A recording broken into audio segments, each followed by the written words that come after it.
मृत्यूला स्वीकारण्याच्या निर्णयाप्रत आल्यानंतर चित्रांगदा शांत झाली व आपल्या पतीचे पाय धरून अत्यंत दीनपणे तेथेच बसली. थोड्या वेळाने बेशुद्ध पडलेला बभ्रुवाहन शुद्धीवर आला. तेव्हा त्याने आपल्या मातेला रणभूमीवर आलेले बघितले. त्यामुळे तो अत्यंत शोकाकुल होऊन स्वतःला दोष देऊ लागला. आता आपल्याला पितृहत्येचे पातक लागणार, आपल्याला इहलोकी व परलोकीही स्थान नाही असे वाटून त्यानेही आमरण उपोषण करण्याचा निर्णय घेतला. त्या दोघांनाही मरणाच्या दारात उभे असलेले बघून उलुपीने संजीवन मण्याचे स्मरण केले.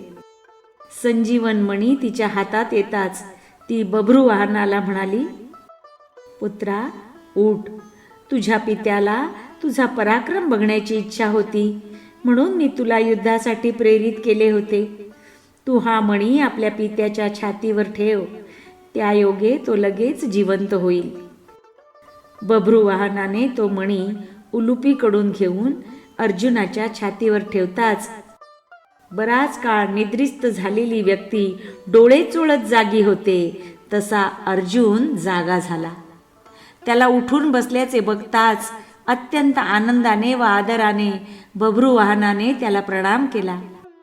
अर्जुनानेही आपल्या पुत्रास आलिंगन देऊन त्याच्या मस्तकाचे अवघ्राण केले. अर्जुन म्हणाला, येथे सर्वांच्या चेहऱ्यावर शोक, विस्मय आणि हर्ष असे संमिश्र भाव का दिसत आहेत? तेव्हा बभ्रुवाहन म्हणाला, हे पिताश्री, हा वृत्तांत तुम्ही आता माता उलुपीकडूनच ऐका. अर्जुनाचा प्रश्न ऐकून प्रथम उलुपीने त्याची क्षमा मागितली व ती म्हणाली, मी एकदा गंगा तटावर गेली असता तेथे वसू नावाच्या देवता आल्या होत्या. त्यांचे गंगेबरोबरचे संभाषण मी ऐकले. ते म्हणत होते, अर्जुनाने पित्या समान भीष्माला अधर्माने मारले आहे, तेव्हा त्याला शाप देण्याच्या आम्ही विचारात आहोत. तेव्हा गंगा बोलली, तथास्तु. हे ऐकून घाबरून मी माझ्या पित्याकडे गेले.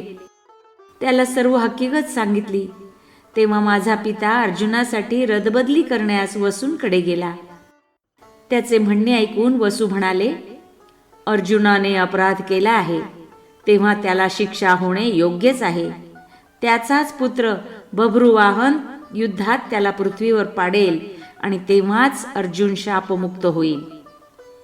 हे ऐकून मी प्रयत्नपूर्वक तुला शापमुक्त केले.